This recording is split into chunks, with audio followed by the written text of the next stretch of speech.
नमस्कार।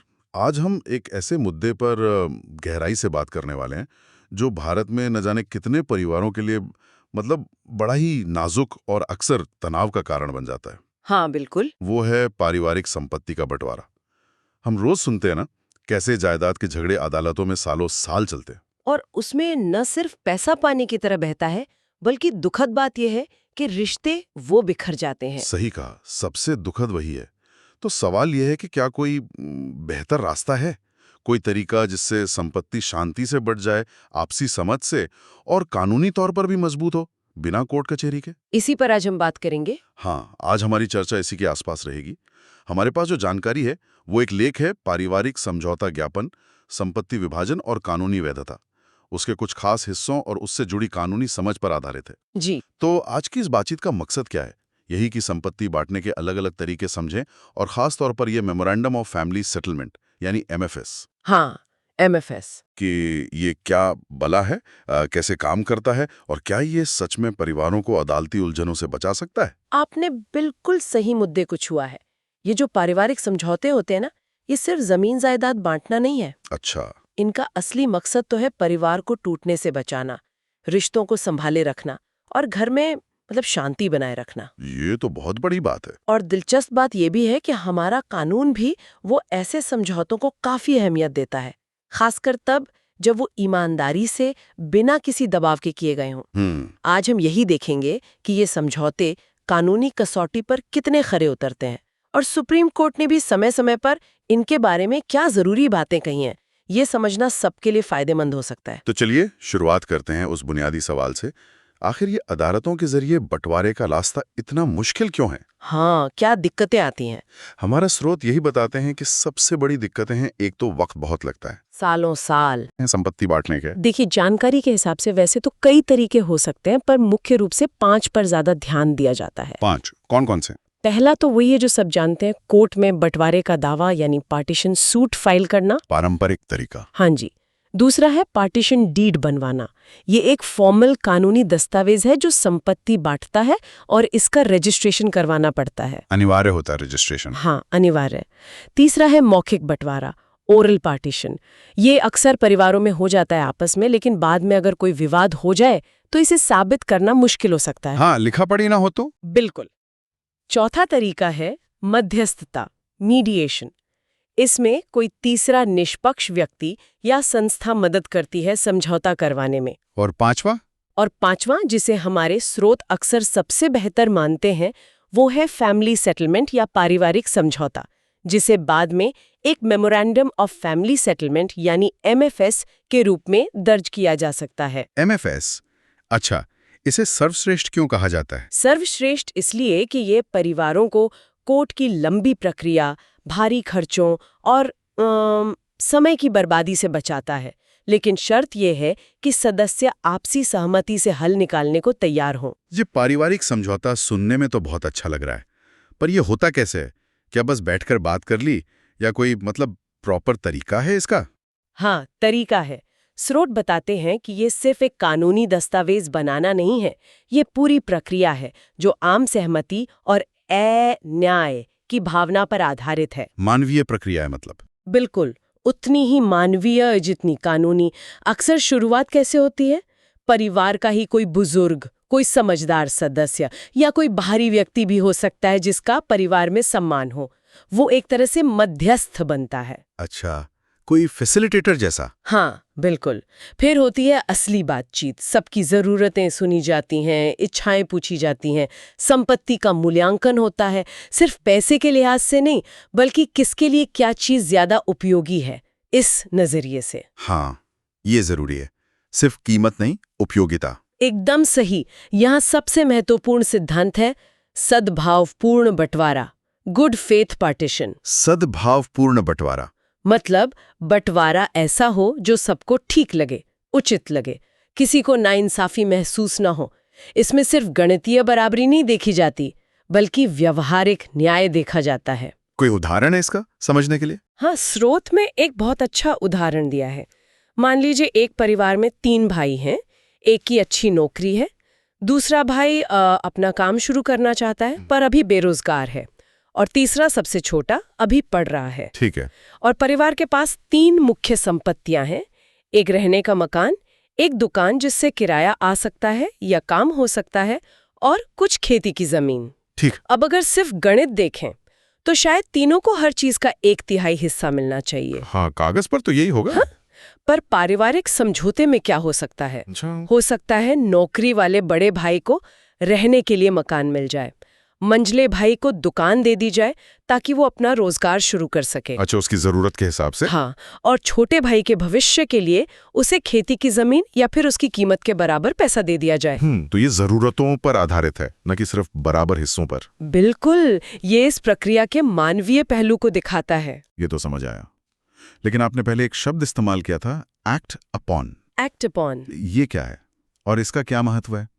ये सुनने में तो सीधा सकता है, पर क्या इसी एक्ट अपॉन से बाद में कोई कानूनी दिक्कत नहीं आती, खासकर जब दस्तावेज बाद में बनता है? ये बहुत अच्छा सवाल है, और यहीं पे एमएफएस और पार्टीशन डीड के बीच का जो फर्क है वो समझना बहुत जरूरी हो जाता है। हाँ, ये कंफ्यूजन होता है। ये सिर्फ तकनीकी फर्क नहीं है, इसका सीधा असर पैसे पर और कानूनी मान्यता पर पड़ता है। एक्ट अपॉन का मतलब है कि परिवार के सदस्य उस मौखिक या अनौपचारिक समझौते पर अमल करना शुरू कर देते हैं जो उन्होंने तय किया है। जैसे जिस भाई को दुकान मिली उसने शायद उसका ताला बदल दिया, इस्तेमाल शुरू कर दिया। जिसे मकान मिला वो उसमें रहने लगा या किराया वसूलने लगा, मतलब कब्जा ले लिया। ठीक है। ये जो अमल है ये इस बात का सबूत बन जाता है कि एक समझौता हो चुका है। अच्छा, ये सबूत है। हाँ, और यही एक्ट अपॉन उस एमएफएस की नींव बनता है जो बाद में तैयार किया जाता है। महत्वपूर्ण बात यह है कि ये अमल दस्तावेज बनने से पहले होता है। अच्छा, तो ये एक्ट अपॉन एमएफएस को पार्टीशन डीड से अलग कैसे बनाता है? मतलब कानूनी तौर पर और व्यवहारिक तौर पे क्या फर्क पड़ता है? अगर दोनों ही समझौते हैं तो ये अंतर इतना मायने क्यों रखता है? देखिए, बुनियादी फर्क उनके मकसद में और बनने के समय में है। एमएफएस का काम क्या है? उस मौखिक समझौते को लिखना जो पहले ही हो चुका है और जिस पर लोग अमल भी करने लगे हैं। यानी ये एक तरह की याददाश्त या रिकॉर्ड है, मेमोरेंडम। जैसा कि नाम से ही पता चलता है। इसका मकसद है भविष्य में कोई भूल चूक ना हो, कोई विवाद ना हो, इसलिए बस लिख लिया। ठीक है। और पार्टीशन डीड, जबकि पार्टीशन डीड खुद विभाजन करती है, उसी वक्त उसी दस्तावेज के जरिए। वो दस्तावेज ही विभाजन का आधार बनता है, वो नया अधिकार बनाता है। और समय का पहलू भी आपने बताया था। हाँ, और वो बहुत महत्वपूर्ण है। एमएफएस आमतौर पर कब बनता है? मौखिक समझौते और उस पर एक्ट अपॉन शुरू होने के कुछ समय बाद में। हाँ, कुछ समय बाद। ये जो समय का गैप है ना, ये इस बात का और पुख्ता सबूत माना जाता है कि एमएफएस सिर्फ पहले हो चुकी घटना को दर्ज कर रहा है, ना कि कोई नया अधिकार बना रहा है उसी वक्त। अच्छा। इसके उलट पार्टीशन डीड समझौते के फौरन बाद या उसी दिन बनाई और एग्जीक्यूट की जाती है, क्योंकि वो दस्तावेज ही विभाजन को प्रभावी बनाता है। और इसका सीधा असर रजिस्ट्रेशन और स्टैम्प ड्यूटी पर पड़ता है ना? ये सबसे बड़ा व्यवहारिक अंतर लगता है मुझे। बिल्कुल, यहीं पर सबसे बड़ा आर्थिक और कानूनी फर्क आता है। अगर एमएफएस वाकई में सिर्फ एक पहले हो चुके मौखिक समझौते का रिकॉर्ड है जिस पर अमल भी शुरू हो गया था, जिस पे एक्ट अपॉन हो चुका था, हाँ, तो भारतीय पंजीकरण अधिनियम यानी इंडियन रजिस्ट्रेशन एक्ट के तहत उसे रजिस्टर कराना अनिवार्य नहीं है, भले ही उसमें शामिल अचल संपत्ति जैसे जमीन या मकान का मूल्य 100 रुपये से ज्यादा क्यों ना हो। तो रजिस्टर कराना जरूरी नहीं है? क्यों? क्योंकि एमएफएस कोई नया अधिकार नहीं बना रहा, बस पुराने पहले से तय अधिकार को दर्ज कर रहा है। अच्छा, और पार्टीशन डीड? वहीं दूसरी तरफ पार्टीशन डीड, क्योंकि संपत्ति में नए अधिकार बनाती है, विभाजित करती है, उसका पंजीकरण अनिवार्य है। और स्टैम्प ड्यूटी का क्या? वो भी तो एक बड़ा खर्चा होता है। सही कहा, क्योंकि एमएफएस अगर सही तरीके से बना है तो अनिवार्य रूप से पंजीकृत नहीं होता, तो उस पर स्टैम्प ड्यूटी भी लागू नहीं होती या बस नाम मात्र की हो सकती है। अरे वाह! जबकि पार्टीशन डीड पर राज्य के नियमों के अनुसार जो भी रेट लागू हो उस हिसाब से स्टैम्प ड्यूटी देना अनिवार्य है, और ये संपत्ति के मूल्य के हिसाब से काफी ज्यादा हो सकती है। तो मतलब एमएफएस में खर्चा काफी बच सकता है। हाँ, कुल मिलाकर एमएफएस न सिर्फ प्रक्रिया को सरल बनाता है बल्कि भारी खर्चों से भी बचाता है। ये इसका एक बहुत बड़ा फायदा है। ये तो सचमुच बहुत अहम जानकारी है। कम खर्चा, कम झंझट। लेकिन एक सवाल मेरे मन में आ रहा है। पूछिए। क्या ये कम खर्चीला रास्ता कानूनी तौर पर उतना ही मजबूत है? कहीं ऐसा तो नहीं कि बाद में कोई सदस्य इसे चुनौती दे दे, कहे कि अरे ये तो रजिस्टर्ड ही नहीं है, इसलिए मान्य नहीं है। सुप्रीम कोर्ट क्या कहता है इस एमएफएस की कानूनी वैधता के बारे में? ये चिंता बिल्कुल जायज़ है और बहुत से लोगों के मन में होती भी है। लेकिन अच्छी बात यह है कि हमारी न्यायपालिका, खासकर सुप्रीम कोर्ट, ने लगातार ऐसे पारिवारिक समझौतों का पक्ष लिया है जो असल में हुए हैं सौहार्द बनाए रखने के लिए। अच्छा, कोर्ट सपोर्ट करता है? हाँ बिल्कुल। इस विषय पर कई महत्वपूर्ण अदालती फैसले हैं जिन्होंने एमएफएस की कानूनी स्थिति को एकदम साफ किया है। सबसे प्रमुख मामलों में से एक है काले व अन्य बनाम डिप्टी डायरेक्टर ऑफ कंसोलिडेशन व अन्य। ये 1976 का केस है। 1976, यानी ये सिद्धांत तो काफी पुराना है। क्या कहा था कोर्ट ने इस केस में? जी हाँ, ये एक तरह से नींव का पत्थर माना जा सकता है। काले केस में सुप्रीम कोर्ट ने बहुत साफ शब्दों में कहा था कि अगर कोई memorandum of family settlement MFS सिर्फ एक पहले हो चुके मौखिक पारिवारिक समझौते को दर्ज करता है, जिस पर अमल भी शुरू हो गया था। हाँ, जिस पर सदस्यों ने अमल करना भी शुरू कर दिया था, एक्ट अपॉन, तो सिर्फ इसलिए कि उसमें 100 रुपए से ज्यादा मूल्य की अचल संपत्ति शामिल है, उसका पंजीकरण करवाना अनिवार्य नहीं है। ये तो बड़ी राहत की बात है। और कोर्ट ने यह भी माना कि पारिवारिक समझौतों को सामान्य कॉन्ट्रैक्ट से अलग देखना चाहिए। उन पर एक विशेष इक्विटी मतलब न्याय संगतता का सिद्धांत लागू होता है, जिसका मकसद ही परिवार में शांति बनाए रखना है। तो इस केस ने यह तय कर दिया, अगर एमएफएस सिर्फ याददाश्त के लिए है तो रजिस्ट्रेशन जरूरी नहीं। तो ये काले केस का सिद्धांत आज भी उतना ही लागू होता है? क्या हाल के सालों में भी सुप्रीम कोर्ट ने इसे दोहराया है? बिल्कुल। हाल ही में रविंदर कौर ग्रेवाल व अन्य बनाम मंजीत कौर व अन्य, ये 2020 का मामला है।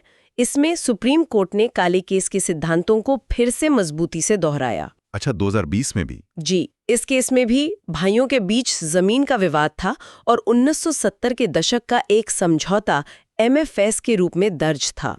कोर्ट ने फिर वही बात कही कि यदि एमएफएस पारिवारिक व्यवस्था तय हो जाने के बाद सिर्फ सूचना के लिए या अदालत के सामने पेश करने के लिए पहले से तय हुई शर्तों को रिकॉर्ड करने के लिए तैयार किया गया है, तो उसका पंजीकरण अनिवार्य नहीं है और उसे सबूत के तौर पर माना जा सकता है। तो मतलब सबूत के तौर पे वो मान्य है बिना रजिस्ट्रेशन के भी? हाँ, अगर वो सिर्फ पुरानी बात रिकॉर्ड कर रहा है। कोर्ट का जोर इस बात पर था कि अगर दस्तावेज ये दिखाता है कि सदस्यों ने अपनी मर्जी से बिना किसी धोखे या दबाव के अपने झगड़े को सुलझाने के लिए दस्तखत किए हैं, तो उसे मान्यता मिलनी चाहिए। अच्छा, यानी 2020 में भी कोर्ट ने उसी लाइन पर फैसला दिया। क्या कोई और पहलू भी है जिस पर कोर्ट ने रोशनी डाली हो? आपने पहले शायद गैर मौद्रिक प्रतिफल की बात की थी। हाँ, वो भी एक दिलचस्प पॉइंट है। रामचंद्र रेड्डी मृत बनाम रामुल्लू अम्मल मृत, ये 2024 इसी साल का मामला है। बिल्कुल लेटेस्ट। हाँ, इसमें सुप्रीम कोर्ट ने साफ किया कि पारिवारिक समझौते में प्रतिफल यानी कंसिडरेशन का मतलब सिर्फ पैसा या संपत्ति का लेन देन ही नहीं होता। तो फिर क्या होता है? गैर मौद्रिक चीजें, जैसे मान लीजिए किसी सदस्य ने परिवार की कोई खास जिम्मेदारी उठा ली, जैसे किसी बुजुर्ग सदस्य की देखभाल का जिम्मा ले लिया या कोई पुराना कर्ज चुकाने की जिम्मेदारी ले ली। ये भी एक वैध प्रतिफल माना जा सकता है पारिवारिक समझौते में। अच्छा। इस केस में हाईकोर्ट ने एक पारिवारिक समझौते को गिफ्ट डीड मान लिया था, क्योंकि उसमें सीधा सीधा पैसों का लेन देन नहीं दिख रहा था। लेकिन सुप्रीम कोर्ट ने कहा कि यह गलत है। पारिवारिक समझौते में आपसी जिम्मेदारियां भी प्रतिफल हो सकती हैं और इसे गिफ्ट डीड से अलग मानना चाहिए। ये तो बहुत महत्वपूर्ण है। और अगर हम और पीछे जाएं तो खुन्नी लाल व अन्य बनाम कुंवर गोविंद कृष्ण नारायण व अन्य, ये 1911 का बहुत पुराना मामला है। इसने भी इस विचार की नींव रखी थी कि पारिवारिक समझौते विवाद सुलझाने के लिए कानूनी रूप से बाध्यकारी होते हैं। इन सब अदालती फैसलों से ये तस्वीर तो काफी साफ हो जाती है कि एमएफएस अगर सही तरीके से बनाया जाए तो एक मजबूत कानूनी दस्तावेज है। जी हाँ। तो अब सवाल उठता है कि वो सही तरीका क्या है? एक वैध कानूनी रूप से मजबूत एमएफएस बनाने के लिए किन अनिवार्य शर्तों का पालन करना जरूरी है ताकि वो बाद में किसी चुनौती का सामना कर सके? हमारे स्रोतों के विश्लेषण के आधार पर देखें तो एक कानूनी रूप से टिकाऊ एमएफएस के लिए 6 मुख्य शर्तें हैं जिनका पालन होना चाहिए। 6 शर्तें क्या हैं वो? पहली, स्पष्ट उद्देश्य। दस्तावेज का पहला लक्ष्य परिवार के मौजूदा या जो हो सकते हैं उन विवादों को शांति से हल करना होना चाहिए। ये उसकी भाषा से साफ छलकना चाहिए। ठीक है, मकसद साफ हो। दूसरी, न्यायोचित बंटवारा। जो भी व्यवस्था तय हुई है वो सभी संबंधित पक्षों के लिए उचित और निष्पक्ष लगनी चाहिए। ये सद्भावना मतलब गुड फेथ का सबूत है। ठीक, फेयर हो सबके लिए। तीसरी, सभी के हस्ताक्षर। संपत्ति में हित रखने वाले जितने भी संबंधित पारिवारिक सदस्य हैं, उन सबके हस्ताक्षर उस एमएफएस पर होने चाहिए। ये उनकी सहमति का पक्का सबूत है। सबके साइन जरूरी हैं। चौथी, सही स्वरूप। दस्तावेज हो स्पष्ट रूप से एक ज्ञापन या रिकॉर्ड के तौर पर पेश किया जाना चाहिए। ये दिखाना चाहिए कि ये पहले हो चुके मौखिक समझौते को बस दर्ज कर रहा है। हाँ। इसकी भाषा ऐसी न हो कि लगे ये दस्तावेज नया बंटवारा कर रहा है, जैसे याददाश्त के तौर पर लेख। इस तरह के वाक्य मदद कर सकते हैं। हाँ, भाषा का ध्यान रखना है। पांचवी, बनने का सही समय। ये दस्तावेज वास्तविक मौखिक समझौते और उस पर अमल एक्ट अपॉन शुरू होने के कुछ समय बाद बनाया जाना चाहिए। ये समय का गैप बहुत महत्वपूर्ण कानूनी बिंदु है। ओके, टाइम गैप जरूरी है। और छठी, सबसे जरूरी, स्वैच्छिक सहमति। सभी सदस्यों ने बिना किसी दबाव, धमकी, अनुचित प्रभाव या धोखाधड़ी के अपनी मर्जी से समझौते पर हस्ताक्षर किए हों। कोई जोर जबरदस्ती ना हो। बिल्कुल। अगर ये 6 शर्तें पूरी होती हैं, उद्देश्य शांति स्थापना, बंटवारा न्यायपूर्ण, सबके हस्ताक्षर, स्वरूप याददाश्त का, बनने का समय बाद का और सहमति स्वैच्छिक, तो जानकारी के अनुसार इसे कानूनी रूप से वैध बंटवारा माना जाएगा। हाँ, और रजिस्ट्रेशन व भारी स्टाम्प ड्यूटी से बचा जा सकेगा। बिल्कुल सही कहा आपने। ये शर्तें एमएफएस को कानूनी कवच देती हैं। तो निष्कर्ष क्या निकलता है? यही कि memorandum of family settlement MFS सिर्फ एक कागज का टुकड़ा नहीं है। ये भारत में संपत्ति विवादों को सुलझाने का एक शक्तिशाली, कानूनी रूप से मान्यता प्राप्त और बहुत ही व्यावहारिक तरीका है। शक्तिशाली भी और व्यावहारिक भी। हाँ, ये न सिर्फ परिवारों को अदालती मुकदमों के चक्कर, समय की बर्बादी और भारी खर्चों से बचाता है, बल्कि सबसे कीमती चीज, पारिवारिक रिश्ते और सद्भाव को बनाए रखने का मौका भी देता है। और वकीलों के लिए भी जरूरी है समझना। हाँ, कानूनी सलाहकारों के लिए भी ये महत्वपूर्ण है कि वे इन बारीकियों को समझें और ये सुनिश्चित करें कि प्रक्रिया में पारदर्शिता हो, निष्पक्षता हो, सबकी मर्जी शामिल हो और दस्तावेज को कानूनी तौर पर सही स्वरूप दिया जाए, मतलब पिछली घटना के रिकॉर्ड के रूप में। ठीक है। एमएफएस का असली रणनीतिक मूल्य इसी संतुलन में है। कानूनी अधिकारों को सुरक्षित रखना और साथ ही पारिवारिक एकता को भी बनाए रखना।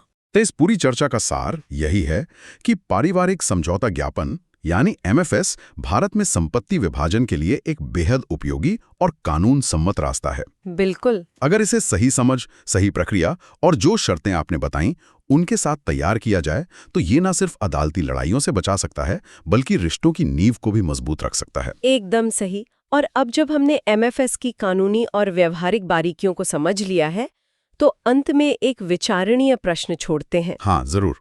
हमने देखा कि सद्भावना और समझौते पर अमल यानी एक्ट अपॉन एमएफएस की वैधता के लिए कितने जरूरी हैं। हाँ, बहुत जरूरी हैं।